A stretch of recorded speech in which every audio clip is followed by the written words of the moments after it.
Welcome to TJ classes. Today we are going to solve section D.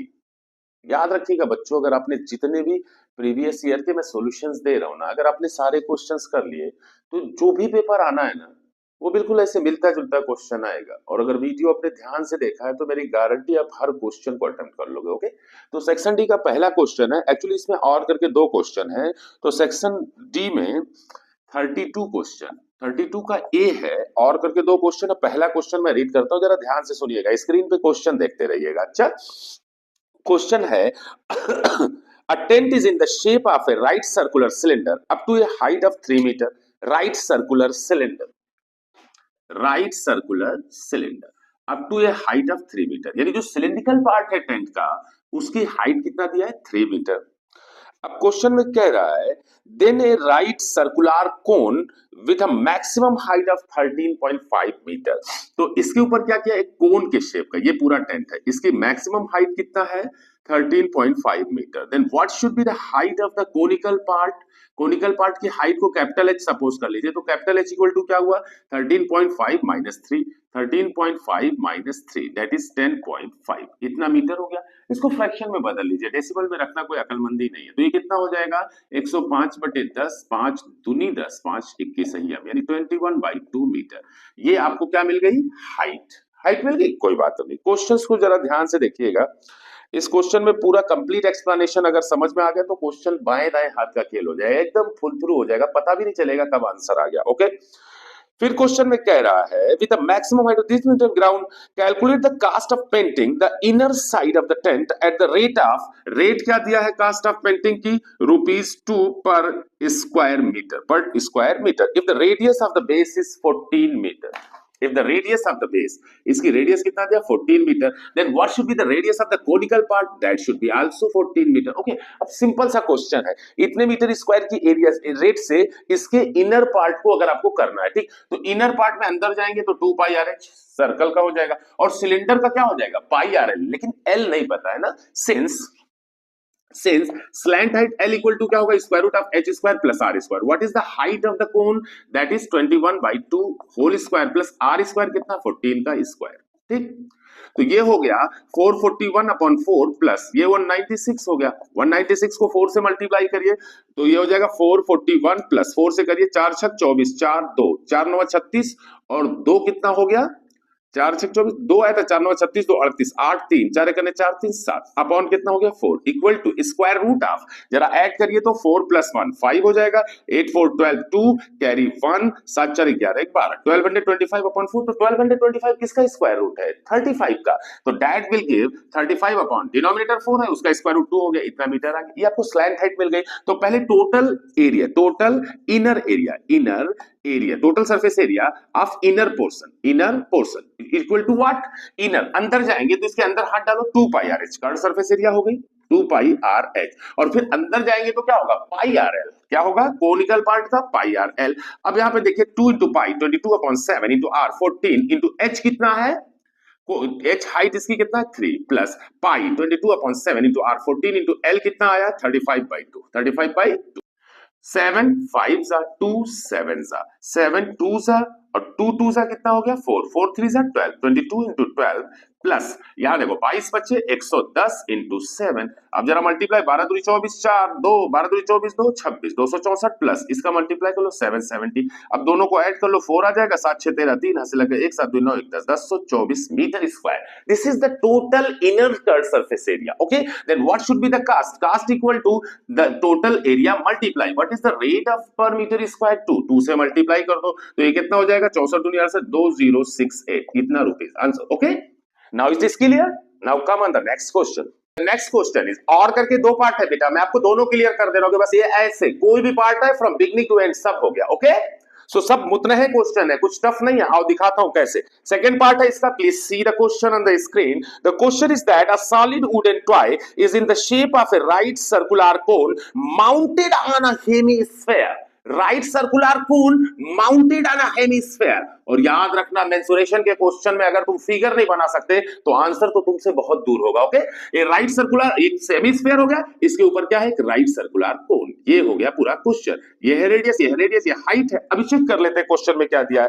फिर कह रहा है if the radius of the hemisphere is 4.2 centimetre, that is 4.2 centimetre, and the total height of the toy is 10.2 centimetre. अब पूरी height जो है इसकी वो है 10.2 centimetre, then what should be the height of the conical part, that should be 10.2 minus radius of the hemisphere, that is 10.2 minus 4.2, that is 6 centimetre. Okay, ये आ गया। और इसकी भी रेडियस वही होगी जो इसकी है, क्योंकि दोनों उसी के ऊपर सर माउंट है। ओके, अब क्वेश्चन में कह रहा है find the volume of the wooden toy, also find the total surface area of the toy. यानी आपको दो चीजें बताना, वॉल्यूम बताना है और टीएस से total surface area of the toy. ये जो टॉय है हेमिस्फीयर के ऊपर जो कोन सर माउंट किया इसके एरिया मतलब बड़ा सिंपल सा है यार बेटा। और दिखाता हूं कैसे।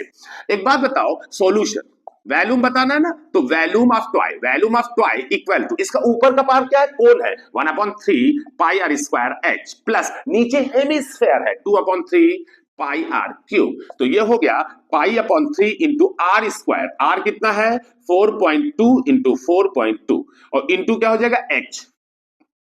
एच कितना है 10, 6 plus 2/3 into pi 22/7 into r cube 4.2 into 4.2 into 4.2। देखते रहिएगा, ठीक। 7 6 जा 0.6 आ गया, 3 2 जा 0.2 आ गया, ठीक। ये हो जाएगा 3 2 जा, ये 0.2 आ गया। अब एक बात बताओ, 4.2 4.2 दोनों में है ना, कोई बात नहीं कॉमन ले लो। तो 4.2 अगर कॉमन ले लोगे तो एक दिक्कत और आएगी, जरा पाई की वैल्यू रखो। 22/7 इंटू 4.2 इंटू 4.2 इंटू 2 प्लस ये क्या बचेगा बेटा, ये हो गया है 0.2। 0.2 का इसमें मल्टीप्लाई करोगे तो 4.4 इंटू 4.2 इंटू 4.2। अब जरा देखिएगा 7 6 0.6 हो गया। अब बताओ मुझको कि 0.6 अगर ये हो गया और 22 दूनी कितना हो गया 44, 44 मल्टीप्लाई 0.6 इंटू 4.2 प्लस ये आ जाएगा 4.4 इंटू 4.2 इंटू 4.2। अब यहाँ पे कुछ कॉमन दिख रहा है क्या? हाँ, एक चीज दिख रही है कि 4.2 कॉमन ले सकते हैं, क्योंकि कैलकुलेशन बड़ा स्ट्रॉन्ग करना। तो अब ये अगर 4.2 कॉमन ले तो ये दोनों बचा, जरा प्रोडक्ट करो 6 चौक 24, 6 चौक 24, 2 26, एक नंबर के बाद इसमें 26.4 प्लस अब 4.2 आपने कॉमन ले लिया तो 42 इंटू 44 कर दो, तो 42 इंटू 44, 4 दूनी 8, 4 चौक 16, फिर 8 1 6 1 हो जाएगा, 1 6 हो जाएगा। तो 8 8 से 14 4 ऐसे लगे, 1 7 और 1 8, 18 48। 2 नंबर के बाद क्या 3 नंबर के बाद आपको ये 2 नंबर के बाद डेसिमल लगा दो। तो 2 नंबर के बाद जब आप डेसिमल लगाओगे तो ये पॉइंट इतना हो गया। अब इसको अगर आप ऐड करोगे तो ये हो गया 4.2 मल्टीप्लाई, जरा ऐड करो तो बड़े आराम से ऐड करो, घबराना नहीं। आओ कैलकुलेशन देखते हैं ना कैसे। इसको ऐड किया आपने तो ये 8 आ जाएगा, 448 हो जाएगा, 0.8 हो गया। और इन दोनों को जो 8 6 14 के 4 हाथ से लग गए, 1 3 और 1 4, 44.30 आ गया। अब ये आ गया पूरा इतना 48 8 है ये, ठीक। अब जरा इसका प्रोडक्ट कर लो फिर 44.88 मल्टीप्लाई 42, करना तो पड़ेगा, करना तो पड़ेगा, याद रखिएगा। So just try how I am doing the calculation, just try to do that. Okay, 2/16 2/16 और 1 17, 1 आ गया हासिल, 2 चौक 8 1 9, 2 चौक 8, ये आ गया। 4 से करो 4 8 32 3, 4 8 32 और 3 35 के 5 हासिल लगे 3, 4 चौक 16 3 19 के 9 हासिल लगे 1, 4 चौक 16 1 17, ये जोड़ लो 6 7 2 9 9 5 14 के 4 हासिल लगे 1, 10 8 18 के 8 हासिल लगे 1 8 और 1। ये आ गया कितना 188 पॉइंट। इसका जब प्रोडक्ट किया तो यह 188,496, 3 नंबर के बाद डेसिमल लगा दो तो कितना आ गया 188.496। या राउंड ऑफ करेंगे तो ये 10 है तो ये क्या हो जाएगा अप्रोक्सीमेटली 188.50। क्या निकालेंगे स्लैंट हाइट। स्लैंट हाइट क्या होगा h square plus a, this should be the कोश s स्क्वायर यानी 6 का स्क्वायर प्लस 4.2 का होल स्क्वायर, ये लगभग आ जाएगा 6 चौक 36 4 चौक 16 यानी 53.6, 53.6, so it should become 7.32, इतना सेंटीमीटर आ गया। तो अब total surface area of toy के लिए क्या करोगे भाई, ऊपर का जो पार्ट है वो कोनिकल है पाई आर एल और प्लस क्या हो जाएगा 2 पाई आर स्क्वायर। तो बड़ा सिंपल सा है, पाई आर कॉमन ले लो तो ब्रैकेट में क्या हो गया L plus pi r, 2 pi r square है तो पाई आर आपने कॉमन ले लिया तो यहाँ पे क्या बचा 2r, ये हो गया पाई 22/7 इंटू आर कितना 4.2 in bracket L that is 7.32 plus 2 into r कितना है 4.2। अब ये क्या हो जाएगा, 7 6 0.6 आ गया, 6 दूनी 12, 6 दूनी 12 13, यानी 13.2 हो गया इनटू, अब जरा इसको कर लो भाई 7.32 और प्लस इसको ऐड करोगे तो 8. आ गया। इसके बाद ये हो जाएगा 13.2 इंटू 7.32 और 8.4 को जोड़ो तो ये जोड़ोगे तो कितना आ जाएगा 7.437 हो जाएगा और ये तो 7.2 आ जाएगा, 0.8715। अब इसको जब मल्टीप्लाई करोगे तो आपका एग्जैक्टली आंसर कितना आ जाएगा 207.504 centimeter square. Okay, now note it. The next question is 33. It is from trigonometry. Trigonometry से क्वेश्चन जब हाइट एंड डिस्टेंस से हो ना तो मजा बहुत आता है, कुछ करना नहीं, बस एक पोल खड़ा कर देना। क्वेश्चन है, please see on the screen, as observed from the top of a lighthouse 100 meter above the sea level. It is the sea level, तो इससे 100 मीटर हाइट पे एक लाइट हाउस है, मतलब यहां से बैठ के देखते हैं कोई आ तो नहीं रहा। ओके, लाइट हाउस के सी से अगर ऑब्जर्व किया जाए, the angle of depression of A ship selling directly towards it changes from 30 to 50 degree. यानी कोई शिप है जो डायरेक्टली इसकी तरफ आ रही है तो पहले इसका एंगल ऑफ डिप्रेशन क्या होगा 30 डिग्री, और अब यहां जब शिप पहुंच गई तो जैसे जैसे क्लोज आएगी डिप्रेशन बढ़ता जाएगा, तो एंगल ऑफ डिप्रेशन क्या हो गया 45 डिग्री। तो ये हो गया 30 डिग्री, ये कितना हो गया 45 degree. Let the lighthouse is A and the position is C and T.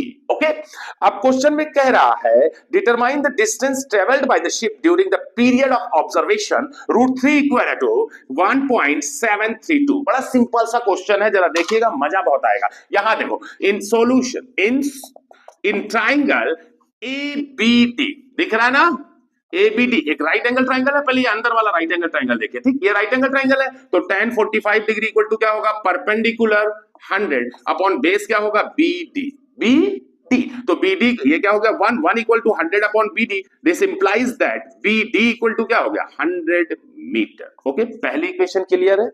अब आ जाओ in triangle ABC tan 30 degree equal to क्या होगा perpendicular that is 100 upon base कितना है BC, so 1 upon √3 equal to 100 upon BC, this implies that BC equal to क्या होगा cross multiply कर लो 100 √3, दिस मीटर आ गया।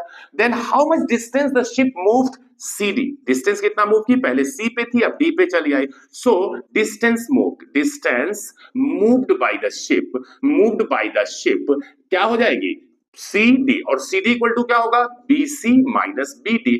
BC कितना आया 100 √3, कितना आया 100 √3 माइनस BD आया है 100, तो दोनों को सब्ट्रैक्ट कर दो, क्यों फ्रॉम इक्वेशन 1 एंड 2, इसको इक्वेशन 2 मान लो। ओके, तो अब जब सब्ट्रैक्ट करोगे 100 कॉमन ले लो, ब्रैकेट में आ गया √3 माइनस 1, √3 की वैल्यू कितना है 1.732 माइनस 1, ये आ गया 100 मल्टीप्लाई 0.732, 100 से मल्टीप्लाई करोगे 73.2 metre. Okay, this should be the answer, please note it. Question number 34. It is from statistics. Statistics से question है, a survey regarding, please see the question on the screen, a survey regarding the heights of 50 girls of a school, class 10th of a school was conducted and the following data was observed. The heights क्या दिया, heights मतलब class interval, HEIGHTS heights, that should be the class interval. Class interval में height दिया है centimetre में, किसमें दिया है सेंटीमीटर में, हाइट्स है 120 to 130, 130 to 140, 140 to 150, देखते रहिएगा बहुत मजा आएगा, 150 to 160 एंड 160 to 170, ठीक है ना। What is the number of girls, that is frequency, frequency is given that 130 और 120 और 130 के बीच में कितने हैं 2 8 12 28 and 50, तो 120 130 130 140 140 150 150 160 170, तो 2 8 12 20 and 8। ओके, और sigma f that is frequency का सम दिया है टेबल में, क्वेश्चन देख लीजिए 50 दिया। ओके, अब आपसे क्वेश्चन कह रहा है find the mean and mode of the above data. Mean बताने के लिए याद रखना सबसे इंपॉर्टेंट है स्टेप डेविएशन मेथड, कुछ करो ही मत, मिड वैल्यू निकाल लो, मिड वैल्यू निकालेंगे, अगर मिड वैल्यू निकालते हैं तो क्या होगा lower limit plus upper limit 22, तो कितना हो जाएगा 200 250 यानी 125। अब इनका डिफरेंस बताओ कितने का, 10 का, 10 जोड़ते चले जाओ, 135 145 155 165, ये आ गया। अब इसमें वैल्यू एज्यूम कर लो, ये मिड वैल्यू एज्यूम कर लिया कैपिटल ए, तो डेविएशन पता कर लिया x माइनस ए। अब डेविएशन क्या होगा 125 माइनस दिस कितना आएगा -20 -10 0, सब्ट्रैक्ट करो 10, इसको सब्ट्रैक्ट करो कितना आ गया 20। अब क्या करो u निकाल लो, u इक्वल टू क्या होगा d अपॉन h, h की वैल्यू क्या है क्लास साइज दैट इज 10, 10 से डिवाइड करो -2 -1 और ये कितना हो जाएगा 0, ये क्या होगा 1 और ये क्या हो जाएगा 2।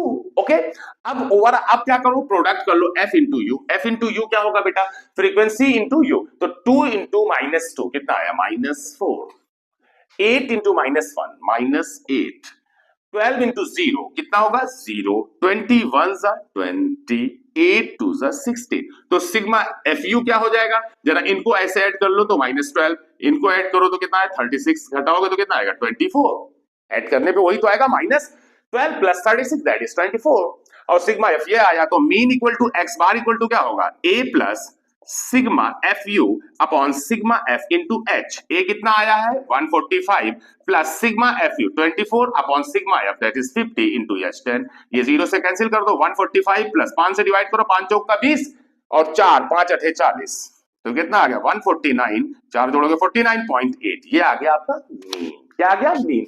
मोड बताने के लिए पहले क्या पता करेंगे, मोड बताना है तो मॉडल क्लास। मॉडल क्लास क्या होगा, मैक्सिमम फ्रीक्वेंसी का जो क्लास इंटरवल होगा, मैक्सिमम फ्रीक्वेंसी कितना है 20, कितना है 20, तो आपकी मॉडल क्लास क्या हो गई L। तो मोड का फार्मूला क्या होता है, mode equal to L plus F1 minus F0 upon 2F1 minus F0 minus F2 into H।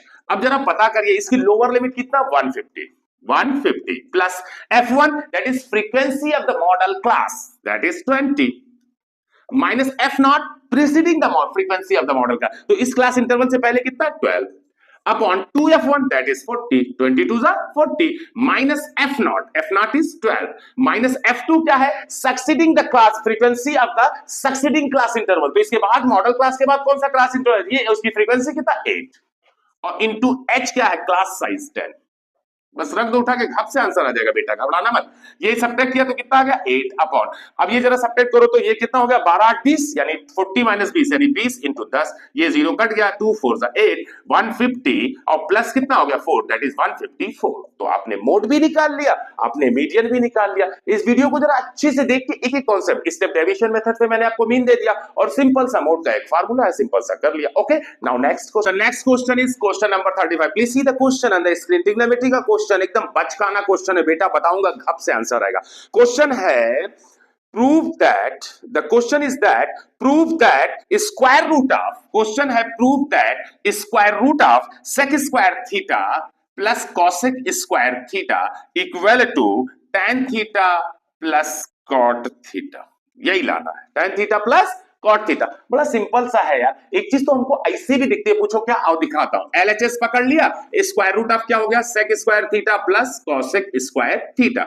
sec square theta by the trigonometric identity sec square theta equal to 1 plus tan square theta, और ये क्या हो जाएगा cosec square theta 1 plus cot square theta.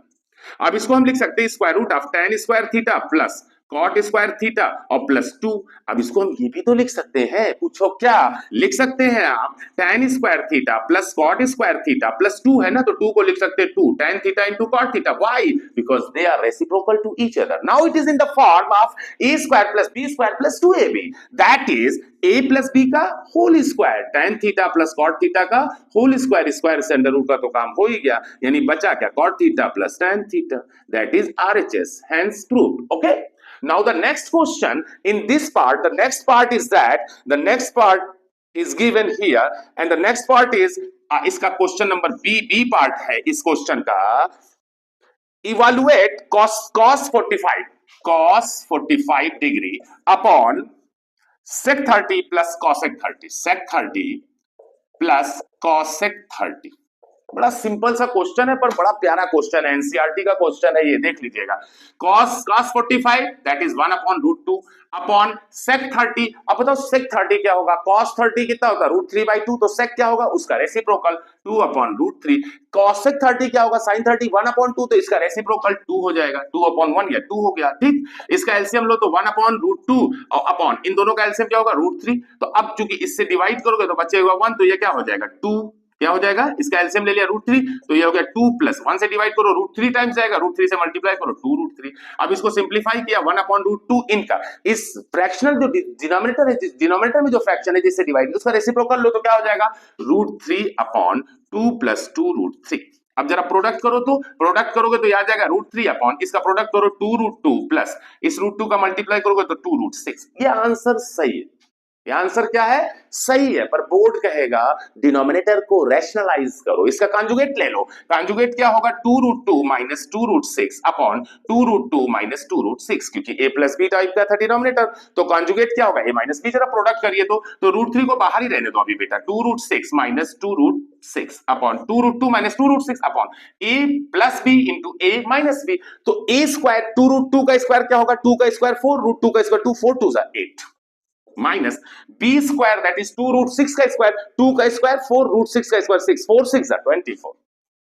तो अब आपका answer आ गया, √3 का जरा प्रोडक्ट करिए तो ये हो जाएगा 2√6 माइनस √3 का इसमें करोगे तो √3 इंटू √6 √18, और √18 को लिख सकते हो 9 इंटू 2 यानी 3 बाहर आ जाएगा, 3√2, और पहले से यहां एक बार 2 है तो मल्टीप्लाई करो तो क्या हो जाएगा 6√2 अपॉन ये कितना आ गया -16, यही आएगा ना, -16 आ गया। अब 2 कॉमन ले लो, जब 2 कॉमन लोगे तो √6 माइनस 3√2 अपॉन कितना हो जाएगा -16, 2 8 16। अब इसके अगर डिनोमिनेटर को पॉजिटिव करना, माइनस से मल्टीप्लाई कर दो तो ये हो जाएगा पॉजिटिव, ये हो जाएगा negative, 3√2 minus √6 upon 8। This should be the answer. Okay, और याद रखना इस क्वेश्चन को मैं 17 साल से बच्चों से कह रहा हूं, रेशनलाइज कर लेना, नहीं तो आंसर मिलेगा नहीं, क्योंकि बोर्ड बस आंसर अपना एनसीईआरटी का आंसर तब आपको इस क्वेश्चन का मिलेगा जब आप रेशनलाइज करके यहां पहुंचोगे। Okay, so remember it, please note it. 35 का बी पार्ट है, जरा क्वेश्चन देखिएगा, if x sin cube theta plus y cos cube theta, if x sin cube theta plus y cos cube theta equal to sin theta into cos theta, then prove and दिया है, and x sin theta equal to y cos theta, then prove that x square plus y square equal to 1। ये question है। Okay, बड़ा simple सा question है बेटा, 90% बच्चे तो यही डरते हैं कि ये क्यूब है, ये है, होगा कुछ भी नहीं है, इट्स माय गारंटी, कुछ भी नहीं। आओ दिखाता हूं कैसे। एक बात बताओ, यहाँ पे लिखा क्या है, इसका सॉल्यूशन जरा ध्यान से देख लो। एक्चुअली हमारा एम क्या है, x square plus y square, मतलब साइन और कॉस को तो एलिमिनेट ही कर देना, मतलब साइन और कॉस दिखना भी नहीं चाहिए क्वेश्चन में। ओके, तो कोई बात नहीं, आओ देखते हैं। यहाँ पे क्वेश्चन में दिया है x sin cube theta plus y cos cube theta equal to sin theta into cos theta, और x sin थीटा की वैल्यू क्या है, y cos थीटा, यही है ना, मैंने रख दिया। इसको मैं लिख सकता हूं x sin theta into sine square theta plus y cos theta into cos square theta equal to sine theta into cos theta. ये तो मुझे गिवन है ना, मैंने सिर्फ एक बार इसमें से साइन निकाल लिया, एक बार इसमें से cos निकाल लिया। x sin थीटा की जगह मैंने रखा y cos थीटा, क्या रखा, y cos theta, y cos theta into sine square theta plus y cos theta into cos square theta equal to क्या आया, साइन थीटा और cos थीटा। अब बताओ y cos थीटा दोनों में कॉमन हो गया ना, बाहर निकाल लो। y cos थीटा को जब आपने बाहर निकाला तो ब्रैकेट में क्या बचेगा, साइन स्क्वायर थीटा प्लस यहाँ क्या बचेगा, cos square theta equal to sine theta into cos theta. इसकी वैल्यू क्या होती है, 1। तो y cos theta into 1 equal to sine theta cos theta, लपक के cos थीटा को काट दो तो y इक्वल टू क्या आया, साइन थीटा। y की वैल्यू साइन थीटा आ गई। अब देखो, since x sine theta equal to क्या है, y cos थीटा, तो y की वैल्यू रखो sine theta into cos theta, sine theta का काम हो गया, x की वैल्यू आ गई cos थीटा। आपने x और y की वैल्यूज निकाल ली है, आपसे कह रहा है x square plus y square, उनके स्क्वायर का सम बताइए, तो x square plus y square equal to x की वैल्यू cos थीटा यानी cos स्क्वायर थीटा, y की वैल्यू साइन थीटा यानी साइन स्क्वायर थीटा। अब तो ये ट्रिग्नोमेट्रिक आइडेंटिटी है ना, इसकी वैल्यू क्या होगी, 1, hence prove. Simple sir. Okay, now section D is fully completed. Please see each and every question properly. Okay, and for such type of solution follow TJ classes. Thank you.